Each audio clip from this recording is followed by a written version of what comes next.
ये छोटा लड़का गलती से एक कांस्य की कड़ाही पर गिर गया। अगले ही पल वो 500 साल पहले के एक प्राचीन शाही शहर में पहुंच गया। उस वक्त वहां के आपदा पीड़ित लोग आसमान से मुक्ति की प्रार्थना कर रहे थे। अचानक जब उन्होंने उस छोटे लड़के को कड़ाही से निकलते देखा तो उन्हें लगा कि ये कोई अमर बच्चा है। लड़के को उन प्राचीन पीड़ितों पर दया आई तो उसने अपने बैग से सारे स्नैक्स निकालकर उन्हें दे दिए। उसके पास फ्राइड चिकन था, साथ ही पोटैटो चिप्स भी। ये स्वादिष्ट चीजें प्राचीन लोगों ने पहले कभी नहीं चखी थी। सम्राट ने तुरंत अपने मंत्रियों और पीड़ितों के साथ मिलकर लड़के का धन्यवाद किया। अचानक सम्राट की नजर लड़के के गले में पड़े हार पर पड़ी, जो उसे बहुत जाना पहचान सा लगा। उसने तुरंत पूछा कि ये हार कहां से आया। पता चला कि कुछ साल पहले सम्राट एक सपनों के लोक में पहुंचा था और वहां उसने एक नशीली दवा से बेहोश महिला को बचाया था। बाद में दोनों ने नशे की हालत में संबंध बनाए। फिर सम्राट ने उस महिला को देश का खजाना, वो हार तोहफे में दिया था। हार को दोबारा देखकर सम्राट को यकीन हो गया कि वो कोई सपना नहीं था। लड़के ने अपनी माँ की सलाह याद की और हार छुपा लिया। उसने कहा कि उसके गांव में ऐसे बहुत सारे हार हैं। तब जाकर सम्राट का शक दूर हुआ। अचानक लड़का आगे बढ़ा और सम्राट की आस्तीन पकड़ ली। उसने जिद की कि सम्राट उसकी माँ से शादी करे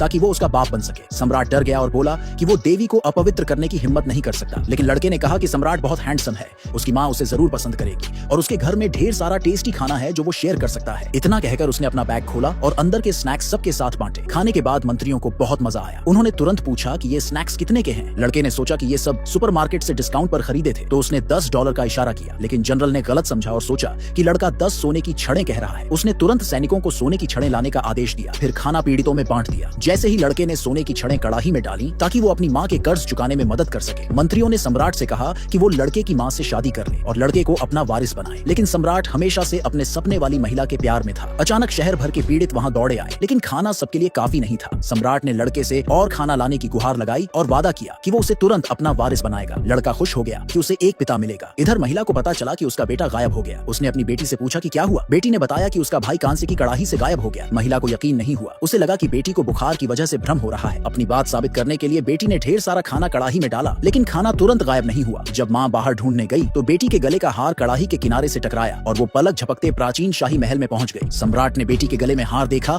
और अपने सपने वाली महिला को याद किया। उसने तुरंत मान लिया कि लड़का और लड़की दोनों उसके बच्चे हैं। लेकिन जैसे ही उसने लड़की को पकड़ने की कोशिश की, वो वापस आधुनिक दुनिया में पहुंच गई। उसने अपनी माँ को बताया कि कांस्य की कड़ाही समय और स्थान में सफर कर सकती है। उसने ये भी कहा कि उसका छोटा भाई आपदा पीड़ितों से घिरा हुआ है। पीड़ितों की मदद के लिए लड़की ने प्राचीन काल से लाया हुआ सोना निकाला। माँ ने तुरंत सोना बेचकर खाना खरीदा। फिर बेटी से कहा कि वो खाना प्राचीन काल में ले जाए। ये देखकर सब खुश हो गए। जब सम्राट ने खाना पीड़ितों में बंटवाया तो पता चला कि लोगों के पास गर्म कपड़े नहीं हैं। फिर भी लोग दुश्मन सेना के सामने हार मानने को तैयार नहीं थे। उनकी हालत देखकर लड़के ने कहा कि उसकी माँ और कपड़े खरीद सकती है। तो वो अकेले आधुनिक दुनिया में लौटा और अपनी माँ को प्राचीन काल की सारी बातें बताई। तब जाकर महिला को समझ आया कि जिस आदमी ने उसके साथ काम 25 किया था वो कोई और नहीं बल्कि 500 साल पहले का वो प्राचीन सम्राट था।